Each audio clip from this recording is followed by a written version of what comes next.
Good afternoon, everyone. Thank you so much for being here. My name is Laura Lynn Wyatt. I'm the General Manager of the Stallion Springs Community Services District. Again, thank you for being here. This is being recorded and live streamed, just for your knowledge.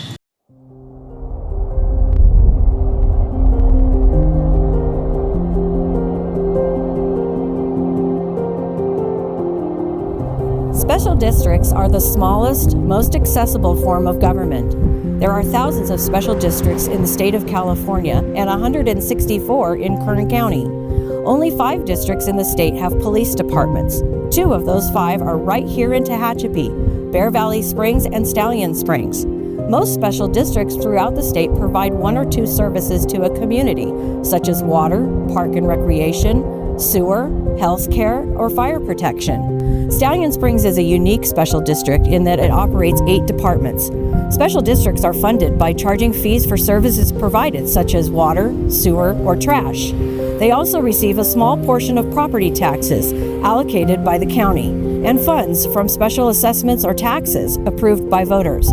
They do not receive any income from state sales tax or gas tax. In some cases, additional funding can come from grants or donations. Hello, everybody. It's Gary Crowell, the Chief of Stallion Springs Police Department. I just want to take the time to talk about our ballot measure that is in August of this year. In small communities like ours, the police department plays an essential role in maintaining public safety, building community trust, and responding quickly to emergencies. While larger cities may debate reforms or restructuring, our local force remains a trusted and deeply integrated part of our daily life. Being in Stallion Springs, we do have a personal relationship with the officers. They're part of our family. They're not just policemen. When they come into the store, we'll just start talking to everyone as just the residents, besides they're just being the police officers. I've been in Stallion Springs for 32 years. I've raised kids here, and I was always thankful they had an eye on my children and the community and the teenagers and the people. Preserving the police department ensures that our town has immediate access to trained professionals who understand the unique needs of our residents. Our officers know the people that they serve, often knowing the officers and the community by name, which fosters both accountability and compassion. They're family men that provide a service beyond being policemen. People call for help with heart attacks, medical problems, domestic disputes, hostage. You wouldn't believe suicide. Someone trying to commit suicide. They're there. They're there and they manage it. They don't fail. Anytime we've had a situation around the church, we've always had response time, even within 5 minutes. And so we know we can count on them to show up, and even if we had someone in crisis.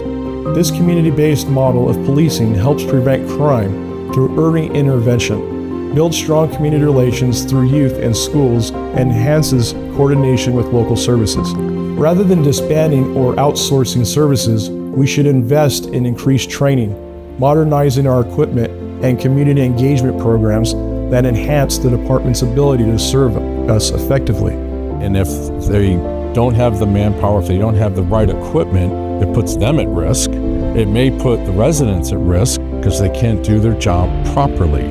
Other police departments have computers in their cars. Our CSD cannot afford, and our funding currently cannot afford to buy computers for our officers. We need to be able to attract new officers, young officers who are interested in growing their careers, not taking a position here for a few months and then moving on because it simply does not pay enough. Currently, I have 5 friends that have lost their husbands, and response time is important, obviously, when you're living alone and older. The thought of them not having that resource is not good. If we did not have local Stallion Springs police and we had to rely on other agencies to come and help us, we're looking at a longer response time. It might take hours before you get another agency out here to deal with your situation or issue you're having. We're safe because they're here, and we don't have the level of crime you see in the big cities, but that's because they're here.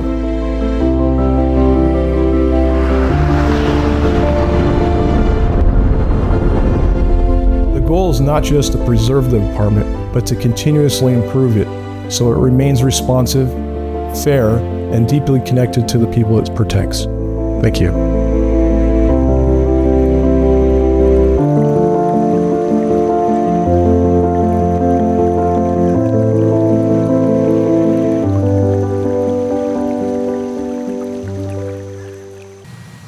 So there will be a tremendous amount of time for Q&A.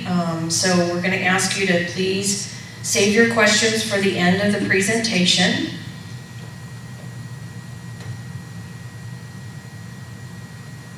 And where's my clicker? I don't see it. Oh, there it is. Thank you.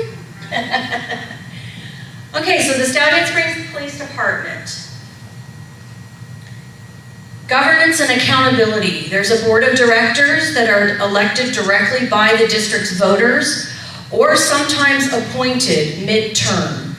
It's a requirement to live within the district boundary of Stallion Springs to serve on the board of directors. In some cases, someone will choose to move outside the district boundary prior to the end of their term. In that case, the board of directors takes applications, interviews, and would appoint someone to fill the remainder of that elected term of office. Sunshine laws ensure that special districts remain transparent and accountable to their communities. They hold open public meetings in accordance with the Brown Act, public records with finance and compensations posted online, annual audits by a third-party company, and required ethics training. So how is the Stallion Springs Police Department funded? The Stallion Springs Police Department is a department of a special district. They don't stand alone. They are a department of this special district. Special districts do not receive sales tax, gas tax, funding from the city, county, state, or federal government. SSPD operates only through property taxes, voter-approved assessments, SLEF, which is a grant program also referred to as COPS, grants and donations. There's a current special parcel tax on your tax roll. Each property owner within the district boundary of Stallion Springs currently pays $50 per year per parcel for police services. This generates approximately $122,000 a year. And why do you say approximately? Because sometimes people don't pay their taxes, or a property is in default for some other reason. So that number can fluctuate from year to year. So here's an example of property tax bill. I pulled a random address on Bold Venture Drive, and this is their property tax bill, and you'll notice at the bottom, that's your special assessment that's currently in place for the $50 per year per parcel. That was passed in 2017. Why does it say $50.22? Somebody might ask. Because the county charges a processing fee. So, there's that. Why is there cause for concern? And at this time, I'm going to introduce our fearless Chief, Gary Crowell, and he's going to take the slide from there.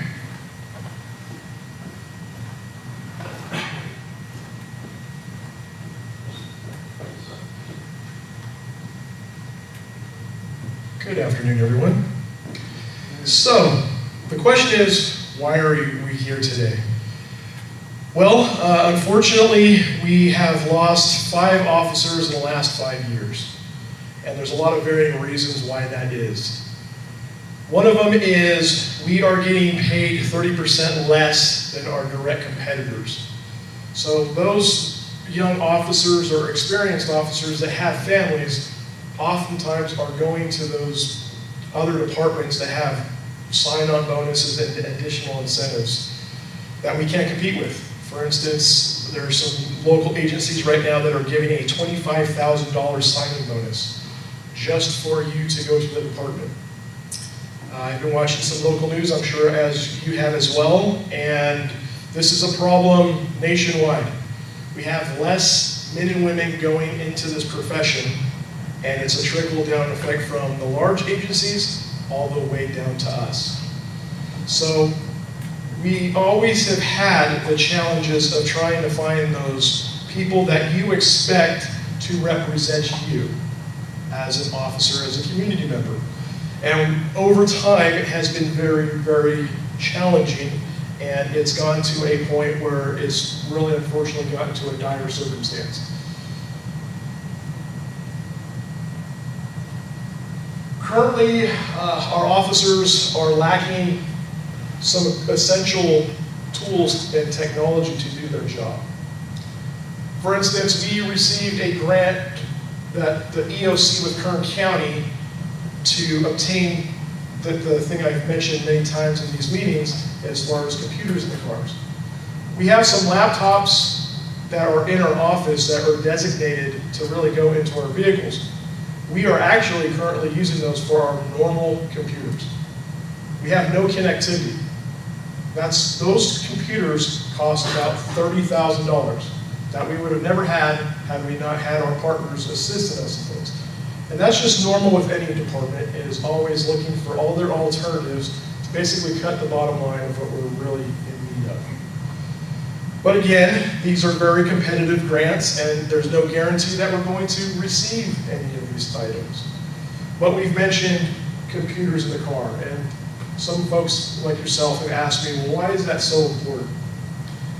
Well, you have critical information at the officer's fingertips that are in real time, as opposed to what we are currently doing is we have access to that information, but we have to go through the radio, and it's like a priority list. So it can actually be delayed in some certain situations. If it's a critical situation, obviously we get priority, but just imagine you yourself, everyone has a cell phone currently, I'm assuming, correct? Is that fair to say? You have pretty much all the information at your fingertips. And yes, we do have cell phones, but unfortunately what we do is very confidential, and you can't just do it on cell phones. But just imagine if you had technology similar to your phone, where it has all this information and it keeps you or your loved ones safe. That's what we're really asking for.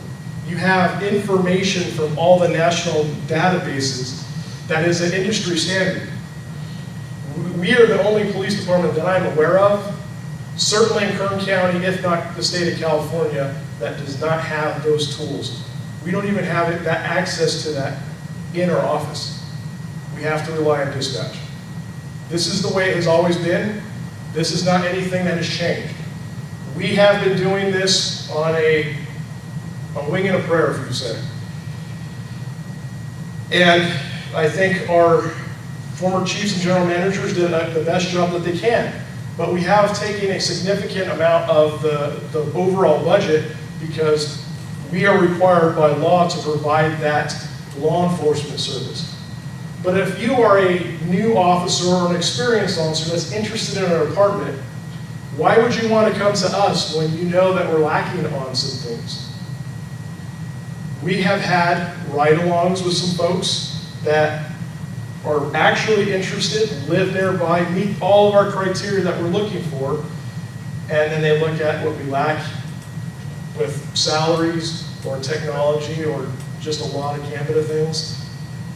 And they say, you know, you guys seem like a really good department, you have a great reputation, but I'm sorry, I just can't do it. And then we move on. That's really the day-to-day that I'm experiencing. We are at extreme critical staffing levels currently. Believe it or not, there was there was a former board member that has not been with the district for about 10 years. And they actually heard about our plight that we're currently going with, and they said, well, it's always like that. It's going to be okay. But that's just the mind frame that we had is, why didn't we do anything about it? That's a lot of questions that you have for us. Is why? Well, you know, you're really talking about the liabilities of the district of, you know, what we're trying to provide. And it's a humbling thing. You don't want to hear that. All you care about is the water turns on, right? You call 911, a body shows up. So we try to do the best we can with what we have. But we take 50% of the overall budget from the CSD, which is a lot. So with this ballot measure, we're asking to really be kind of independent, so we don't put so much of a strain and have these critical things so we can find those officers. Because you have to look at it as it messes up our dynamics when you have to constantly change. Roughly when you hire someone here, it takes about 2 years for someone to kind of get their bearing. And for you to kind of know the face, for you to kind of have that trust, right? You've seen a lot of faces over the years. You see a lot of friendly faces that I've seen over time. And again, I think most of you want to have that relationship that you don't have anywhere else, where you have a connection to that individual and have the accessibility. Because again, it's more trust and accountability. So again, we are trying to preserve the police department. When we pass this ballot measure, we still will be the lowest funded police department in Kern County. And you'll see those figures in a minute. Right now, our budget is very humbling, maybe even shocking to some of you. But again, this is nothing that has changed. This is the biggest budget that we've had for lots of varying reasons, but it's not very much. Some of you may look at that and see, oh, well, that does seem like a large number. But in actuality, once you see other departments and what we have and have available to us, again, it's going to be very humbling. So again, we want to try to continue to be able to respond to your needs on a daily basis. Right now, we are available 24 hours a day. I task you, if you had a plumbing issue or electrical issue right now, would someone come to your house or give you a phone call without increasing some rates of like $300 an hour? Even with our extreme staffing levels, you still have access to that right now. But if this doesn't pass, it's basically status quo, and I truly believe that it will fold by attrition. Because all of us are replaceable, myself included. I'm no better than anyone else, but the problems remain the same. So why would anyone want to put themselves at risk? I am a basically glorified police officer. I am doing patrol services, supervising services, clerical duties, all the things, because we don't have those things available to us. Again, it's always been that way. You may have been part of our volunteer groups in some capacities, if you were a CSU member, CERT, Neighborhood Watch, any of those. And I think everyone can say you've seen less and less of us participating. Now some people say, well, why is that? Well, it's just a law of numbers. If you only have, and without saying numbers, the lowest number you could possibly conceive of, if you think it that way, and just knowing that there's 24 hours in a day that need to be covered, and there's needs that you have, we can't be everywhere, right? There's crime that happens in our community that is happening right now, and we are taking that call and doing the best we can, but you are now getting affected. Now our residents are starting to see that because we're severely down. But we also have the local knowledge. We've developed a lot of relationships with you over the years. We have open door policies. Some of you have talked to me personally in lots of different capacities. Again, in larger agencies, oftentimes you don't have that accessibility. We try to be a part of the community. We're no better than you. We're a part of you. But we want to try to maintain that. But without additional funding, it's just an impossibility. Again, we always try to be proactive as much as we possibly can. Again, with your local police department, we generally know the people who are bad actors out here that are affecting you. Now, most of you don't really see that day to day. And that's what we want. And that's part of the narrative. We didn't really publish that enough. Because we want you to feel that you are safe in your home, and you are. But at the same time, I welcome you to look at our board statistics that we have monthly to see some of the things that are occurring in our community. And you'll be probably very surprised.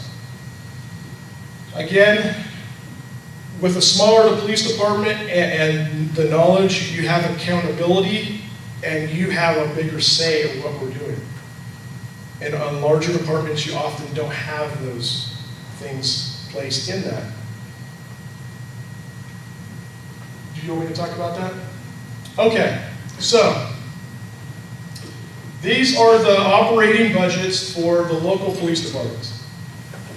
Now, some of you are going to say, okay, well, Tehachapi's obviously bigger. Tehachapi has roughly, I think, 25 employees. They have a full-time dispatch center. They have roughly 19 officers, something along those lines. Again, kind of do the math. Arvin has a dispatch center as well. California City, Bear Valley Springs. So you heard in our presentation that there is 5 police departments that are community service district police departments in the state of California. Tehachapi has 2 of them. There's only 3 other ones in the state.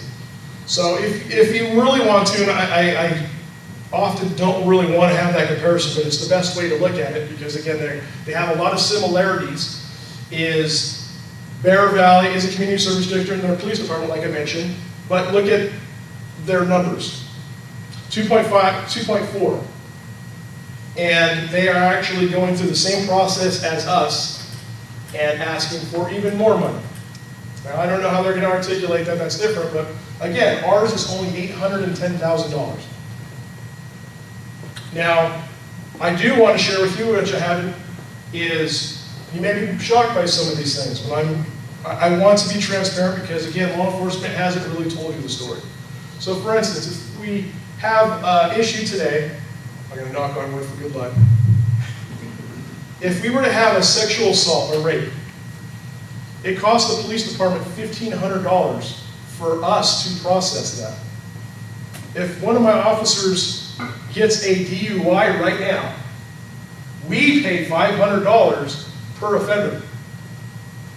There was one year we paid $8,000 to the crime lab for us to do our job, which again takes away from that bottom line, meaning that we can't do or buy certain things.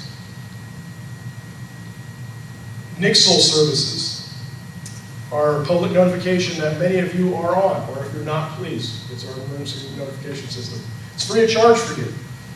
The community service district, up until this year, was paying $5,000, $2,500 for the community service district, $2,500 for the police department. Again, cutting that bottom line. Our flock cameras may be controversial, but it's a force multiplier because if you are being victimized in some way and someone used the vehicle, which they probably are, we at least have an investigative lead that we can hopefully track down to actually hold these people accountable, which has been successful.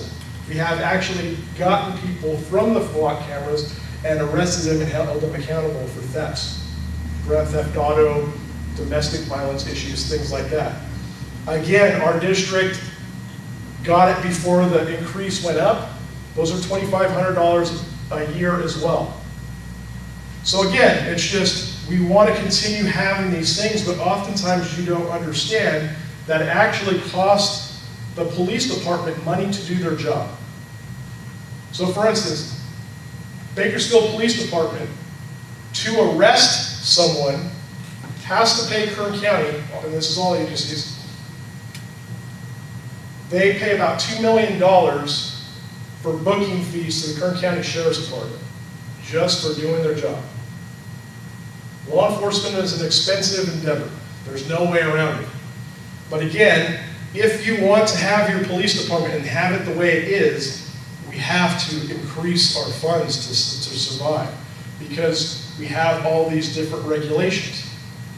A couple years ago, there was a, I don't remember the assembly bill off the top of my head, but it's the Racial Identifying Profiling Act. It's called RIPA. Every law enforcement officer in the state of California is required, anytime they detain someone, to do a 20-question questionnaire that we have to give to the Department of Justice. So for instance, if I was going to detain you for who knows what, the officer, by law, and is in violation of law if they don't do this, has to do this service and give it to the Department of Justice. That also costs us about $3,000 a year for something the state of California made us do. So again, it's just it's whittling down so you have a better understanding is we're paid less. Our equipment is getting old. We just got a generous business owner who was gracious enough to give us money for our body cams. Otherwise, we would have to look for an inferior product. We want to show and display that we are a good, professional, well-trained organization. But again, it also goes into the dynamics as well. We keep on losing people reciprocally. We're losing money and all the money we're training them, and we're hoping that we're getting those diamonds in the rough and basically stealing the training from other departments, right?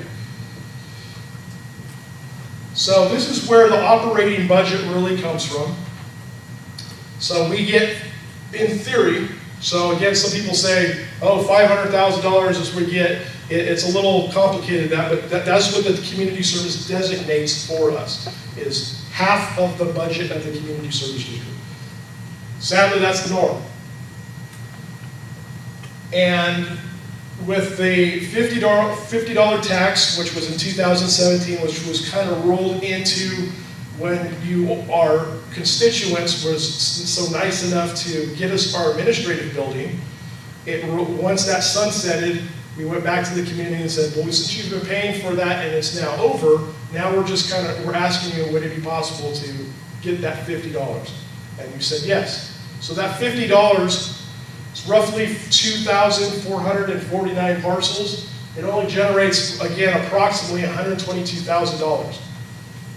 So prior to 2017, the community service district was solely going from the police department, minus grants and some donations, by the community service district. They were funding everything. SLEF is the State Law Enforcement Fund.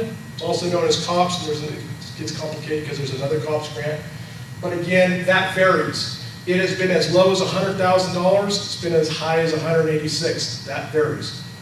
As you've heard, Kern County is in a deficit. I've heard anywhere from $9 to $50 million. City of Bakersfield, same issue. State of California, billions and billions of dollars in debt. So again, SLEF money is very important, but it's not guaranteed. We don't know how much we're going to come in. And then we have miscellaneous funds like post reimbursements from certain classes that our officers take and kind donations from fine folks like you.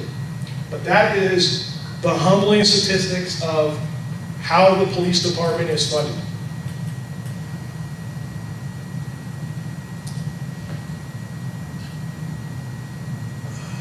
This is a huge slide, so I don't know what this is. Okay. Those of you who were at the last town hall understand that Chief Crowell got called out to an incident and was not present for this part of the slideshow. So this is just as an example. So I took the 23-24 budget year and I added together the special tax, the $122,000, the SLEF money, the COPS fund, and grants and donations. And those totaled $335,659. Total expenditures that budget year for the police department was $674,850.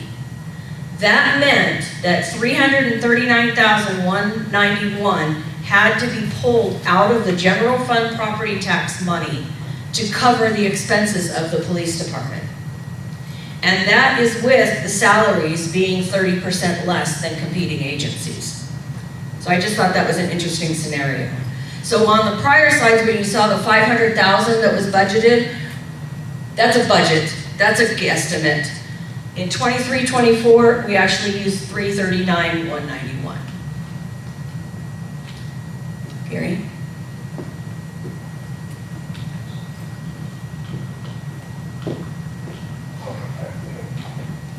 I have the clicker. You got it? Yes. Okay. Here. All right, never mind.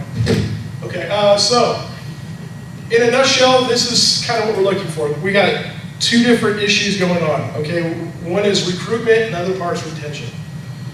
So again, you don't really care how this all comes out as long as you have it, right? The water, if it's sausage, whatever. You don't care how it's made, just all you care about is how we got there. So we have recruiting. If we had someone today and we actually have someone that's interested and we're in negotiations right now, but let's hypothetically say that person was able to be hired today to start background. It's going to take 3 to 4 months for us to go through that background process, and that's expedited. And we're going to expend probably $10,000 to $15,000 just to get them through our door every time. So again, you can only imagine when we keep on losing folks over and over and over, not including uniforms, gear, training, all that stuff, it starts adding up. And it's a loss. It's a loss for our district. And again, bottom line, you're not having that connection with your folks. So you have competing agencies. Again, lots of different reasons why candidates come from one agency to another. Oftentimes, some people want the experience to be in the high stress areas because it's fun.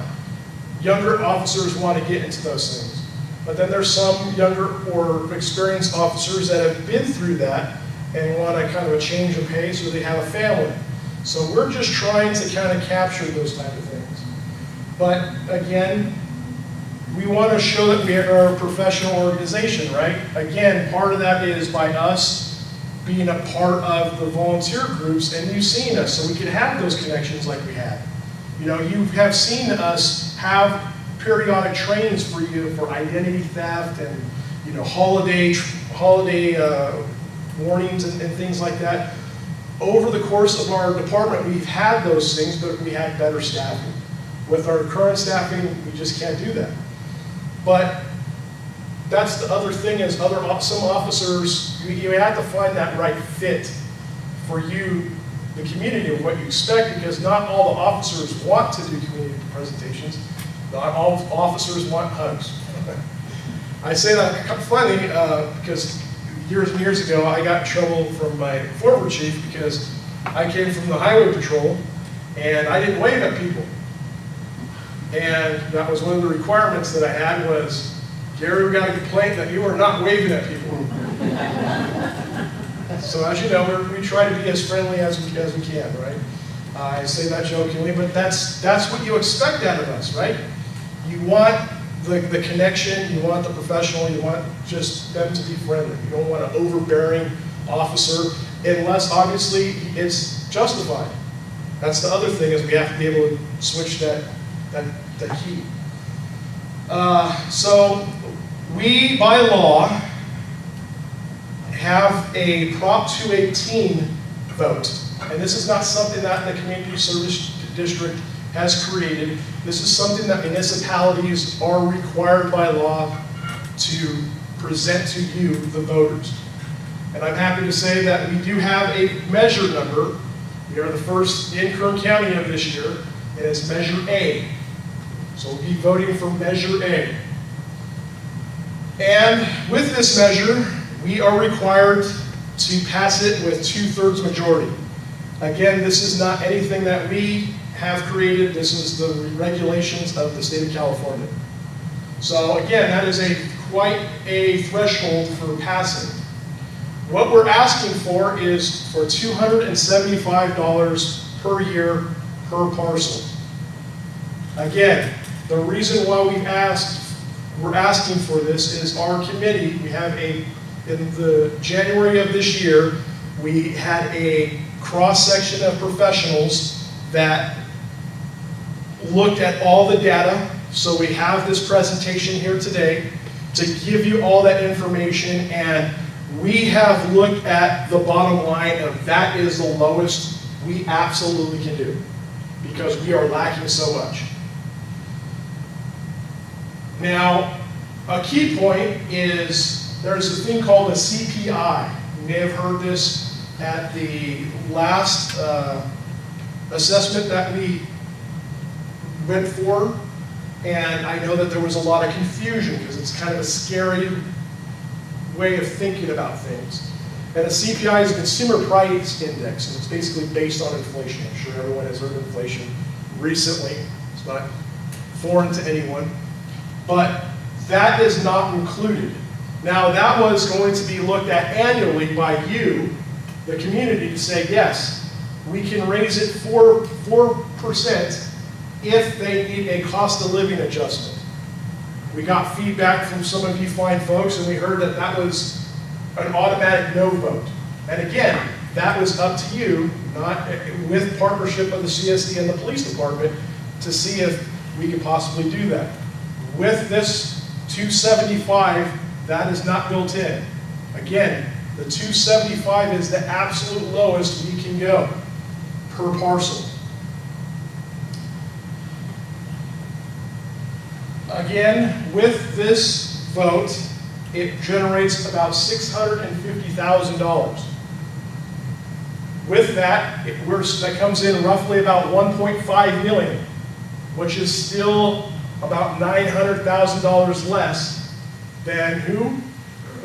Bear Valley. Again, hate to use them as an example, but that's just the facts of the matter. And they're going out to their community and asking for rate increases as well. We just happen to be the first ones here.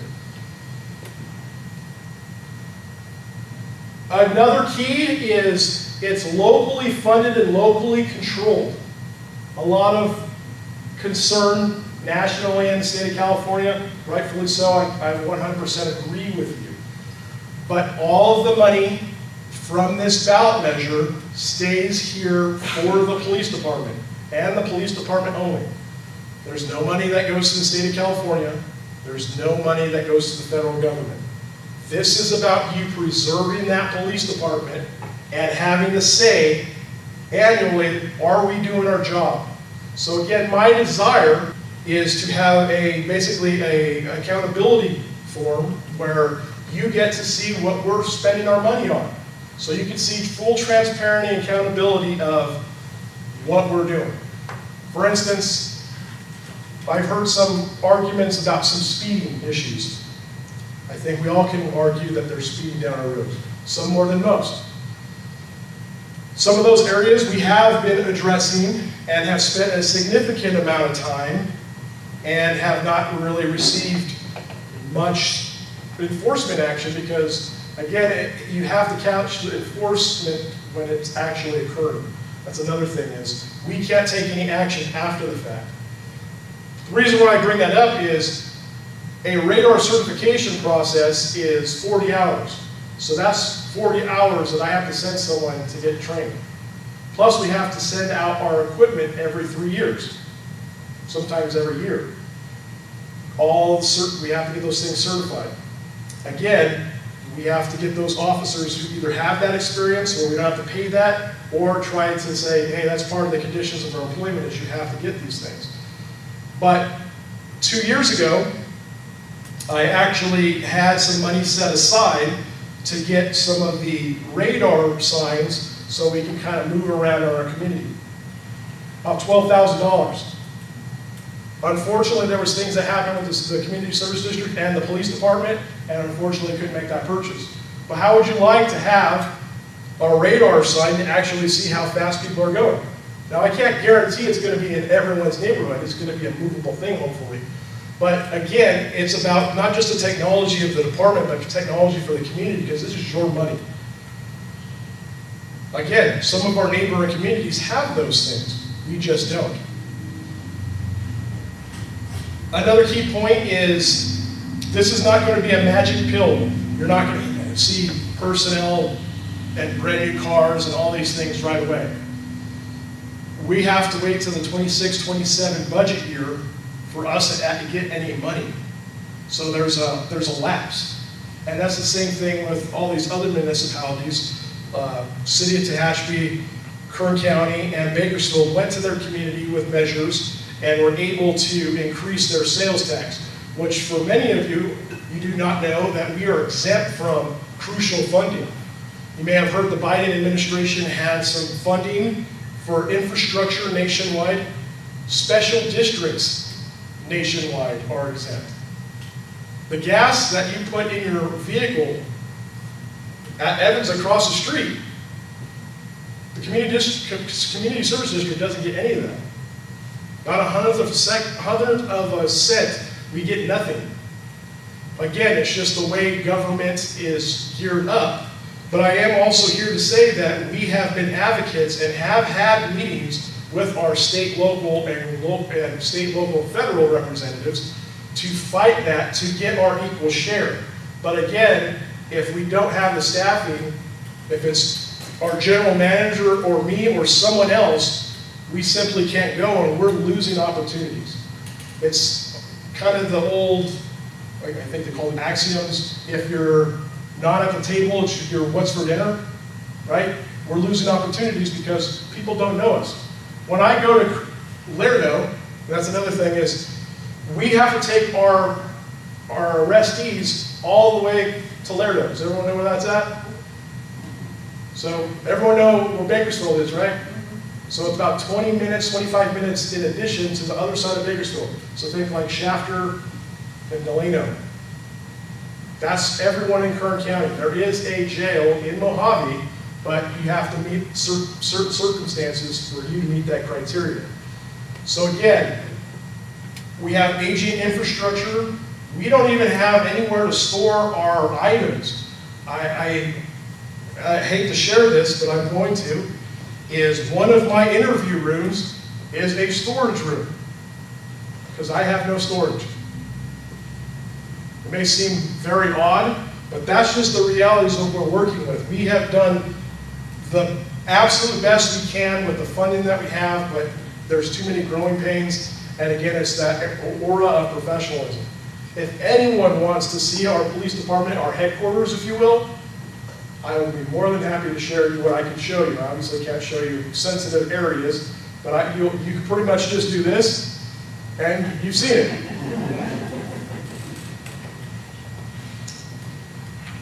Would you like to talk about this?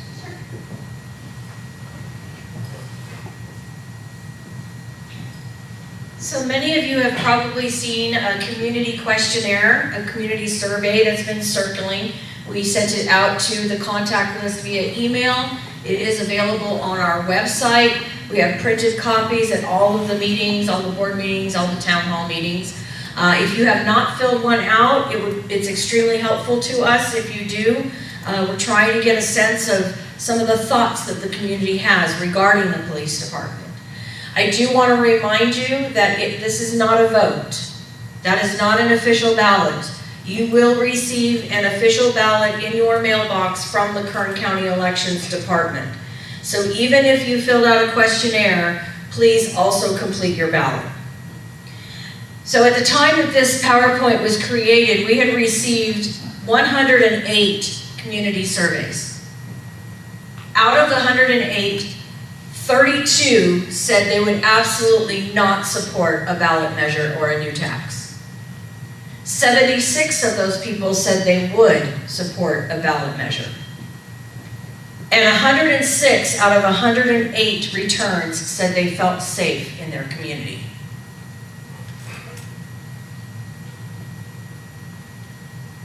So Gary touched a little bit on the creation of a community police tax oversight committee, and I want to take this opportunity to thank our current public safety committee.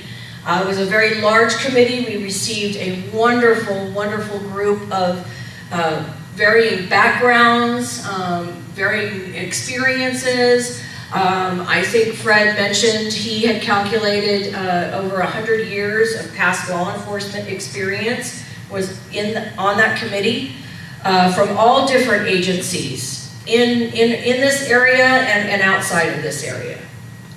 So what would funds be used for if Measure A passes? All special tax funds by law will have to be used for the police department. When you pass a special tax for a specific reason, it is against the law for funds to be used for any other reason. So they will stay with the police department. Preserve local police services, become competitive with hiring packages and retention. Chief Crowell talked a lot about that. Purchase of essential tools, equipment, increased technology, ensure reliable round-the-clock protection. Those are some of our goals. So the ballots will go out in the mailboxes on July 28th of 2025.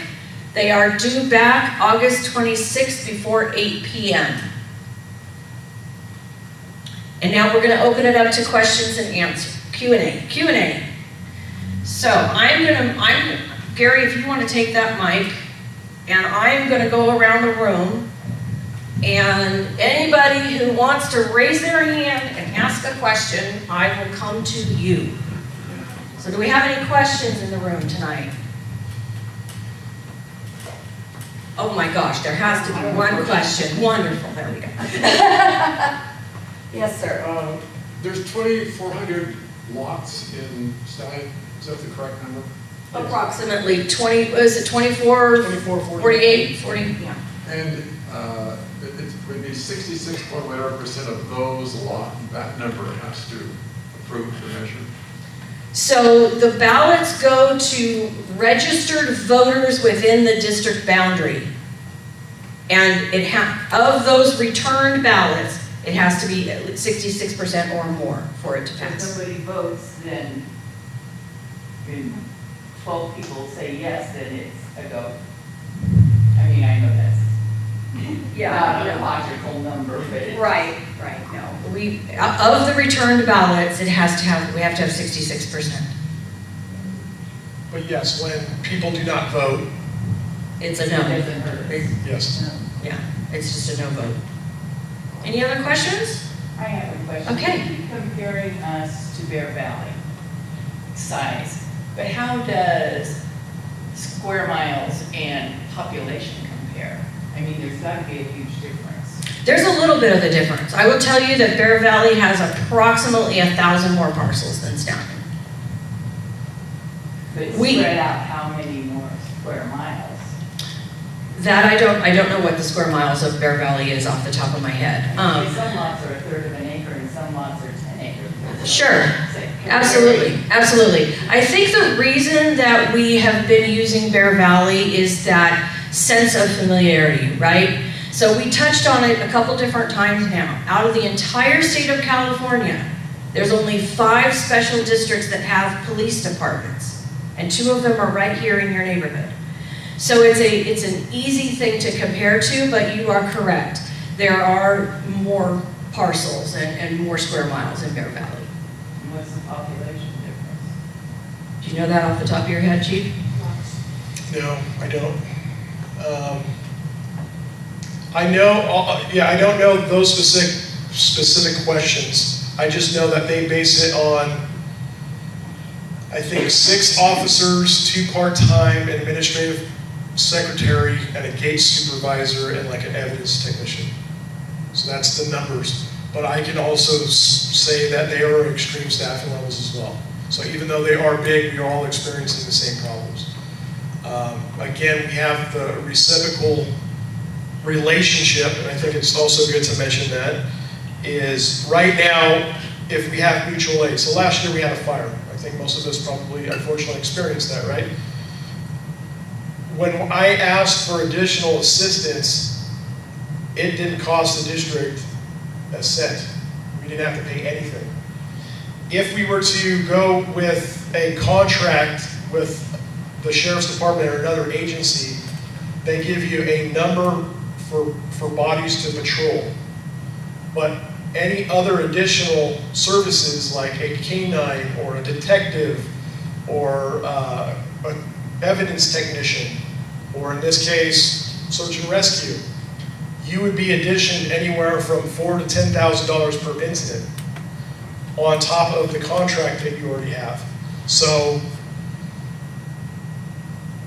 we have helped Bear Valley many times. Bear Valley has also helped us because the relationships that we have. It's just the growing pains of really community service districts. I don't think they really had the long-term effects because even though, and the general manager will tell you this as well, we don't really want to compare ourselves, but there are some similarities. And for you as a layman's person, it's like, okay, I can kind of see that there's some similarities there and I kind of get it. But that's just basically our closest competitor that would be the most similar to us. That's why we use them. Again, we can use Arvin. Again, Arvin's a larger area, but Tehachapi is only, I think, like 8 square miles. Our area is actually bigger than that. So again, sometimes 16. 16 and, yeah, 16. Any other questions? Yes, sir. Did I hear you correctly, Laura? You said that a non-return vote is a no vote. I don't think that's what you meant. Thank you. That is not what I meant. It's just a wash. It's just nothing. It doesn't count. Yes. Thank you. Thank you. Bill, you have a question? No. It's Q&A, Bill. I'm kidding. Hi, folks. My name is Bill Syverson, and every one of these town halls I've gotten up, I am advocating for this measure, for Measure A, trying to get the word out. And I'm doing it in part because Gary and Laura Lynn can't. By statute, they can advocate for or against a measure or a candidate. They're forbidden. They can't tell you that this $275 is $23 a month, even though any of you can pick up a calculator and do that. In the prior 2 town halls, I've said that I've been talking to some people down in Kern County, the elections office, the county administrative office. That office is, if we lost our personnel, police personnel, and we had to contract with the sheriff's office, that's who we would go to. And I spoke with the director of the budget finance and asked him, give me a rough estimate. What would it cost to contract with the sheriff's office? Make some assumptions, and I'll pass the assumptions on to you. And so that's what I'm going to do now. I've talked to the chief Standridge at City Police, that they can't help, that they can't. I've spoken to Sergeant Malloy, who is, he runs the Tehachapi substation for the Kern County Sheriff. And I asked him, listen, if some of these communities that have a police department, the city, we do, Bear, whatever, Wasco, and the police left. I don't know why. They all won the lotto. They left. Is there something in the sheriff's organization? Is there a doctrine or a policy or something where, oh, okay, now we got to go start patrolling until they backfill their officers? No, there isn't. So if our police leave, personnel leave, we're not going to see patrol. There's not going to be no patrolling. The city police or the deputies. Now, if you call 911, this dispatcher's going to listen to you, and there's, the undersheriff explained this to me, they prioritize it 1 through 5. 1 meaning your life is in imminent danger.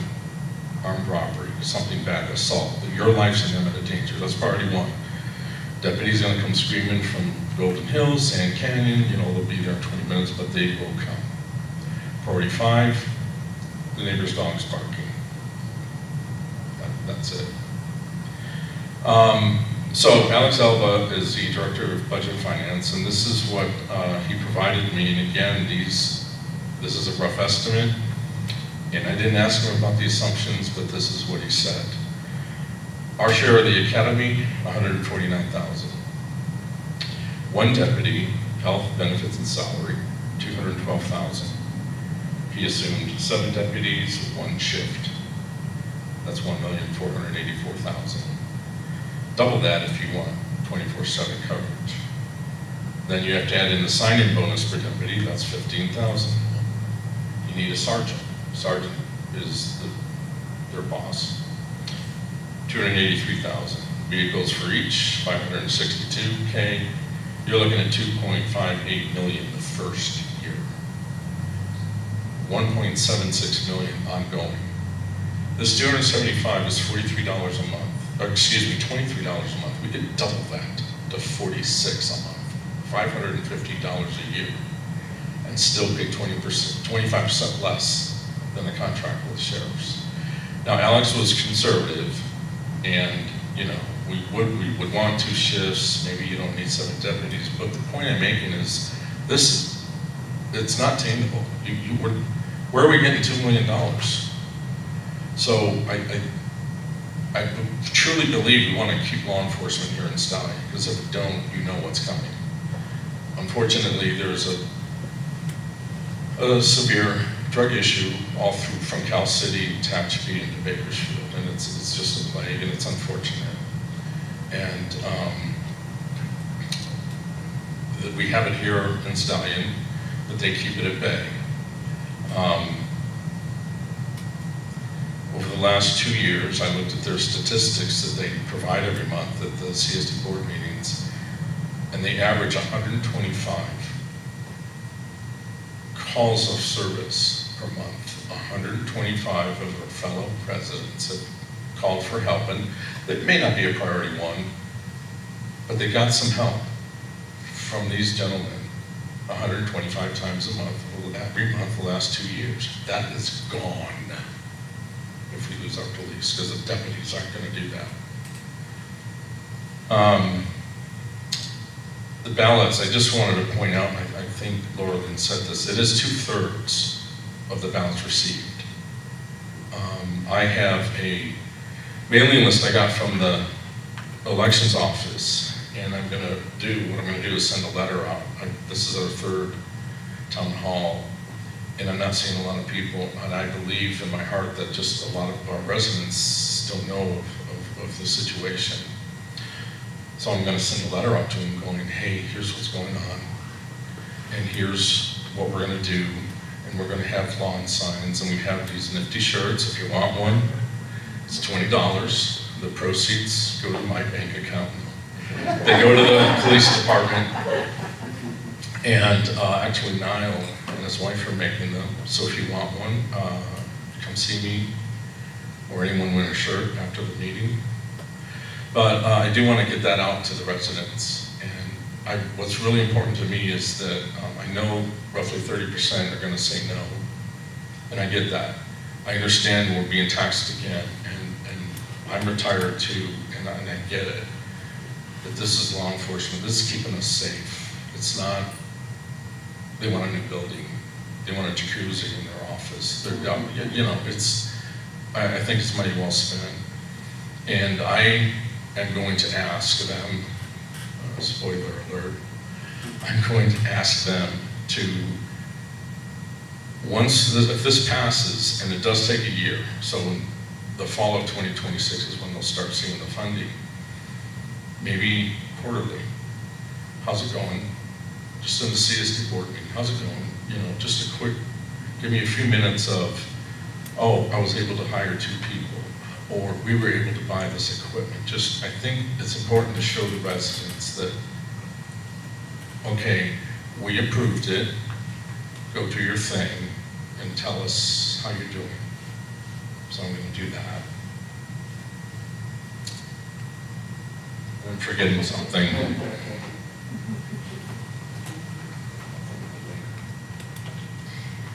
Thank you, Bill. That did prompt me to touch on one thing, Gary, that I think you were out responding to that incident at the last town hall. You mentioned briefly that there is a lot of feedback and a lot of concern that comes from the residents regarding speeding.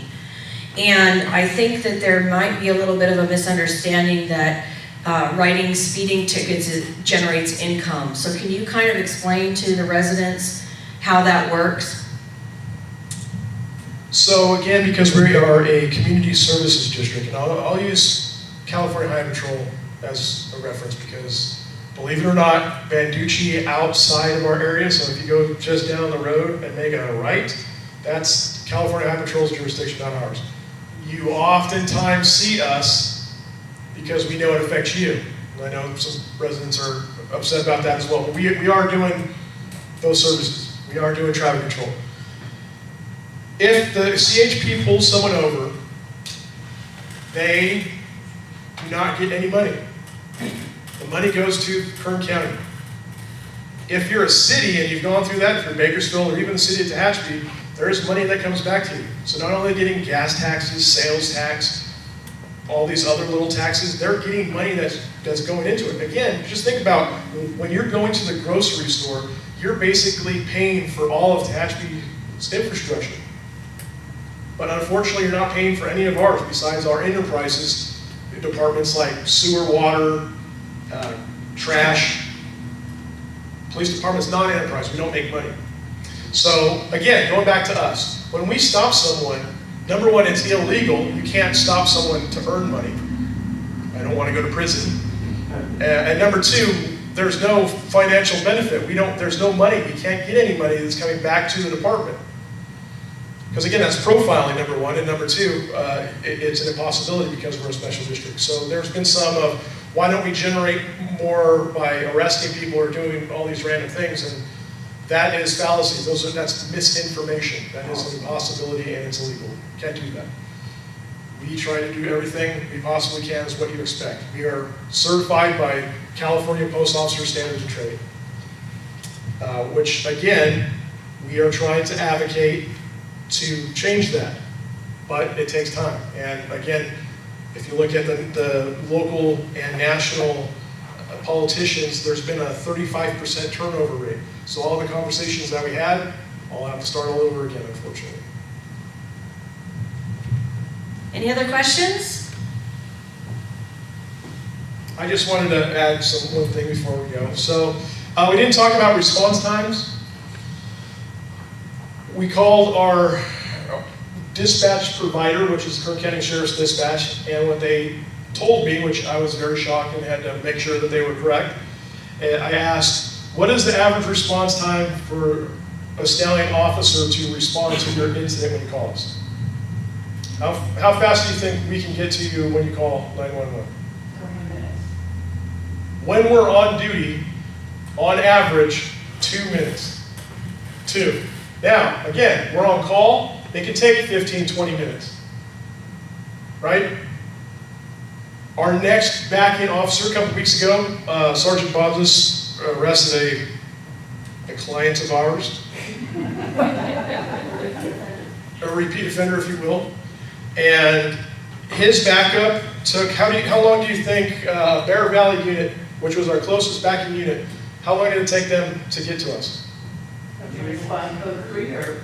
No, just a normal, hey, we need it back. We just need someone to help us out. 27 minutes.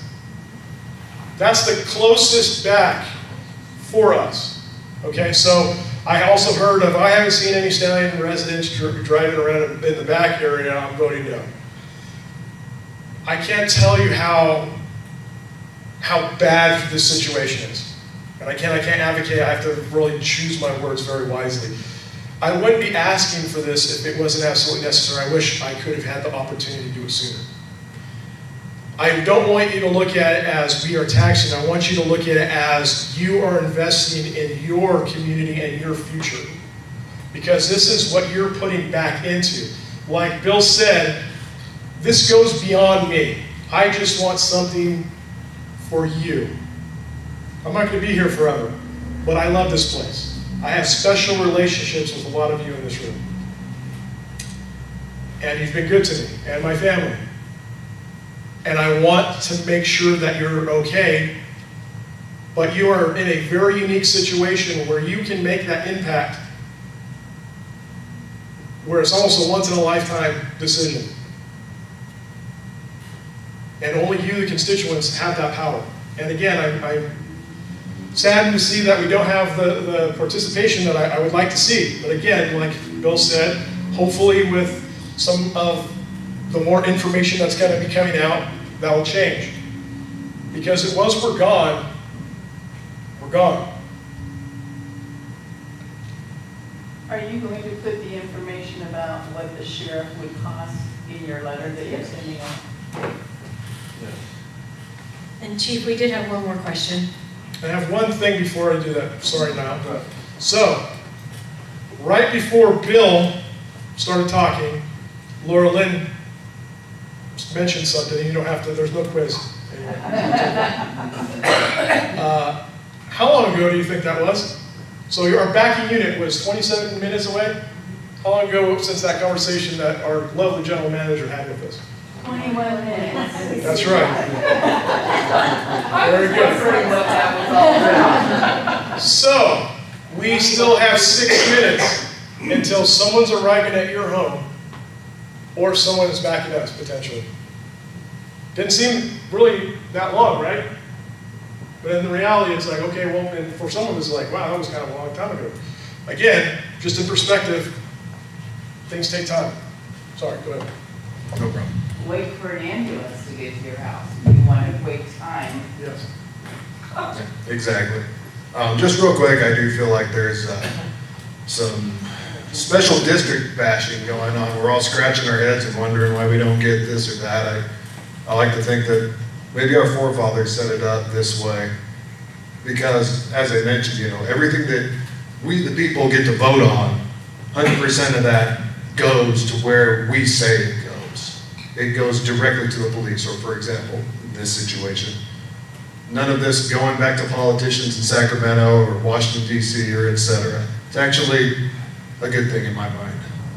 And also, I've heard people say that, oh, what do they need so much money for? This is Mayberry, you know. And I like to think, though, that this isn't just Mayberry that our fine people are working in. I think they've created Mayberry. And if you want to keep Mayberry, vote yes on Measure A. Thank you. Yes, Another ma'am. key thing. I'll come around behind you. A lot of times people do say that nothing happens in this community, and again, I'm the longest serving officer here, and I don't normally like to share this because it's really personal. But I went to a local law enforcement responders retreat because of the issues that this job, this community has done to me. And had I not had those people who helped me, I wouldn't be in the position I am now. It's tough because I don't like to talk about my vulnerability or my issues, but historically there's been a lot of tragedy in this community. Some of you have lived here longer and some shorter than others, but for those who have been here for a time, you have been touched personally on issues. We had in 2010, per capita, we led the state of California in suicide. We had 19. I went to most of those. Again, it's not about me, it's just about we have things that are happening, but some of those things we can't talk about. We're not putting those in our monthly, I mean, the number is in there, but we're not saying this tragedy happened unless, you know, obviously there's a crime component to it. But we do that because we want you to feel safe, because it is safe. This is one of the safest communities in the state, that's the beautiful thing. But if we don't embrace this, that might not be the case. I don't have a crystal ball, I can't tell you how soon it would be or if it's going to happen at all. But why do you want to take that risk? Please go ahead. I just wanted to mention that just a couple of nights ago I was having a dinner with my neighbors, and I brought up the issue and asked if they were attending one of the meetings, and none of them knew anything about it because they are not social media people. They're busy with their lives or whatever. So I tried to express to them the need for this, the education about coming to the meetings so that they can become aware of what this is about and why it's so important. And again, I was surprised by their responses that they don't really understand the challenges that our police department are faced with. They tend to think the same as if they lived in the regular local cities where they have plenty of funding for everything. So I think we really need to reach out to our neighbors, our friends, and try to bring awareness to this so that we can get people to respond, to come to the meetings, and to find out how important it really, really is. The other thing I wanted to point out is that in my family, we have had 2 people in our family that we've been very close with that have been associated with this department. And they would express to my husband and I the challenges that they faced working in the area with the lack of support and technology that they needed. One was a volunteer, one was a police officer. Unfortunately, the police officer, due to costs, had to leave the area. The other one moved away, but I really became aware through conversations with them the challenges that our police department face that most people don't even really know about and they don't express. And so, again, anything that we can do to try and bring awareness and support to our police department and to help keep our community safe and the way we want it to be is really important, in my opinion. Thank you. Another good point is you have to look at, we're looking at lateral candidates right now. And what a lateral candidate is someone who has experience. More the better type of thing. So the way I want you to look at it is when we're hiring someone currently, you're hiring a detective. So that they're handling something from the lowest thing to the highest thing. So for larger agencies, generally you have an officer or deputy that initially responds, does an initial report, and then that goes to a detective. We don't have that luxury here. We have to be able to do every investigation that comes across our table. So that comes at a cost. Why would someone want to come to our agency when they're getting paid $12 more than a fast food worker? That's the reality of what I'm working with. And again, if you hear, there's some of those things are even going up as well. So we're trying to catch up at the times.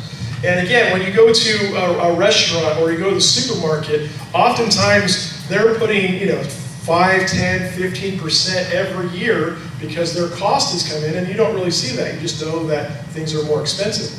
Unfortunately, because we're government, we don't have that ability to do that yearly unless we do a vote like we're doing. Or if we have a CPI index inflator in there, which we don't have. So I have received some calls recently of people who have no experience or are kind of going through the process. Again, we have to have the infrastructure built in to start getting those other employees that might be local who are interested, but we need those experienced officers so we can train them so hopefully that they stay and are able to promote. Because that's the other issue is, what's my incentive? Okay, is there some movement for growth? And unfortunately we don't with this current structure that we have built in. Because again, with the numbers that you've seen today, it's just, we can't. We can only do with what we have, and that's where a young person with a family, they move on. And we've seen that twice now in the last year. I agree with her as far as the social media. I don't think half the people in this community know what's going on. Is anybody making signs to be putting in yards? Because I think if those of us that put signs in our yard are going to generate communication with our neighbors, not have to go knock on your door, hey Tim, do you know? Because they're gonna say, what's Measure A? And I think that's I would even be willing to go to my neighbor's door and start the Oh, conversation. absolutely, but I think the signs in the yards are going to generate the conversation. Yes, that's the word I'm looking for. But as residents, we need to take some initiative to get out there and help our CSD department to get the word out. Yeah. I think. Yeah, that's part of the letter I'm writing, and by the letter I mean imminent, like this week writing it, and then I'm going to share it with some of the people helping me, and we're going to get that mailed out. The yard signs, we're going to meet. I don't. I have a benefactor that's helping me, and that is a big cost. I mean, I'll get the envelopes and everything, but I'm going to send this out. The banners, because of where I live on the corner of Gold Rush. You pass my house every time you leave if you go down Stallion Springs Drive. So I'm going to have a banner on the fence. Yard signs. We want to start designing a yard sign. And I'm You know how when you're driving on the freeway and everything, you see a billboard or something? You see it every day. Pretty soon you just get numb to it. If we can, I want to change the yard signs in July. In late July, I'm going to send another letter out to everyone going, hey, ballots, you should be getting them here pretty quick, about 31st or so, in your mailbox. Remind them of everything, remind them of the difficulties, basically her chart. You know, I've heard the oohs and ahs in these town halls when she says, we get no gas tax, we get no cent, we get nothing. And that's a bigger fish to fry, and I'm gonna go after that after this passes, but it's basically at the state level, changing that, it's 3 names. There's a statute that governs how special districts get money. And the legislatures wrote it, and they can amend it. Give us 1%, give us 0.5% of Kern County's gas tax and sales tax. And then, I don't need the whole thing, 8%, 7.25%, whatever it is. But these letters are going out to get people, and I want to, educate them. I want to take, here's the situation we're in, how we can get out of it. And the yard signs, especially along Stallion Springs Drive, and then up Banducci. I'm going to talk to the Milanos and see if they would mind me putting a big billboard on their property, which is the old plants fields. And hopefully, our next town hall, June 18th, there's more people here, or at least they're coming to the CSD office. I think that goes back to the communication. People don't know about these meetings. No, and it was when I found out just in Evans, and Tim goes, Bill, we're losing, this is the first week of February, losing our police department. And so I started going to the committee meetings every other Monday, and I'm like, we've got to change, we, the community and the CSD and everyone, we need to work together. How do we change this communication? I don't like social media myself. I prefer it be banned, personally. That's my opinion. But I know the young crowd likes it. That's fine. And some people, you like social media. Some people prefer email. Some people, I just had discussions with my brothers and sisters on texting. I've gone where I've got 200 unread texts. Don't text me. You want to contact me, call me. Okay, good old-fashioned phone call. But there's got to be a different way to communicate these issues from the board and from the general manager. They're looking at these numbers going, oh God, we're really. This did not come up this past December. This has been brewing for years. Like the sewer. If you're on sewer, that's going to go nuclear here in a short time. The pool. How do you communicate these issues to everybody?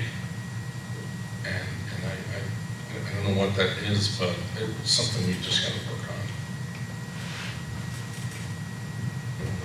Thank you, Bill. And I will share with you that is a topic of discussion in every single community I've ever worked in. How do you hit all the demographics, right? So I will share with you currently, we do have a town hall meeting schedule that has been placed in all of the bulletin boards. It's been, yeah. So, but again, how do you reach the person who gets up at 5 a.m. and leaves to go to work and comes home at 5:30 at night and has to get their kid to practice and dinner on the table and homework done, and then the same day they do exactly the same thing? That's a major challenge from my desk, trying to figure that out. If anybody has a suggestion, I am more than willing to listen. But it's always a challenge. And running into your friend at the gas station or talking to your neighbors is going to be very effective. Absolutely. And we do live stream all these meetings. So that's kind of a little thing where we're trying to hit maybe the younger demographic or somebody that is home helping their child with homework or something like that. Finding out that you're doing it, I didn't know that. It's on the schedule. that we're doing that. And Jason is my IT guy. Wave in the back, Jason. Hi, Jason. This would not be possible without Jason. He was here all day today, turning this room into this audio-visual meeting room. So thank you, Jason. But he sends out through all of our notifications, our email, if anybody's all signed up on that. So we're really trying, but if you come up with an idea and you think maybe we've missed an avenue, please let us know. And a good key point that you brought up is, why is this taking so long? Unfortunately, because we're a governmental agency, we're bound by what the law is telling us. You as community members can do it easier than us. So part of it is just the government process is we have to do certain things as a district. It has to go to the county. They have to go through our process. And it's taken, 2.5 months to finally get the measure. We're apparently the first one. So again, our advocacy group can say a lot more than we can, which is very, very frustrating, but they just got that information. We're on the brink of June. So that's the frustrating thing is we're working within the confines of what the government's making us do, but it's really hurting us. It's putting it behind the curve. So you have, the unique situation where you're the force multiplier. If you're for or against this, you as a community get to say where this is going to go, but it's your word, your mouth, based on facts, not anything that's online. Because all this stuff that I've seen online, and you can see this online, is a lot of garbage. There's a lot of misinformation that people who are saying as fact is not. So again, we're doing things as a district, we really haven't. This is the most town hall meetings we've ever had as a district. We've never live streamed things. We're trying to do more, but there's still more to be desired. But again, we're just trying to show you, and hopefully it's not too late for me and my department, we're trying to do everything to be more transparent, to show you what we're doing and how we want to improve this together. Because it's not about the community service district. A lot of people say, badmouth the community service district. You're part of it. You're the community. Let's work together. Let's do this.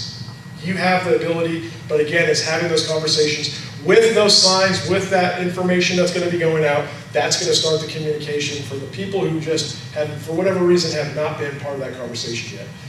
But at that time, we're only, I think, 2 more town hall meetings after this. We do have a car, 3, I stand corrected. So we have 3 unique opportunities, including a car show. And again, the car show is a fundraiser for the police department. That's another thing I wanted to mention is, again, when this passes, this is to get you to have some type of law enforcement service if it's us or someone else at some point, right? Right now, that's an impossibility. But if this passes, now at least you as a community can have that conversation of, we can at least afford a contract to be protected.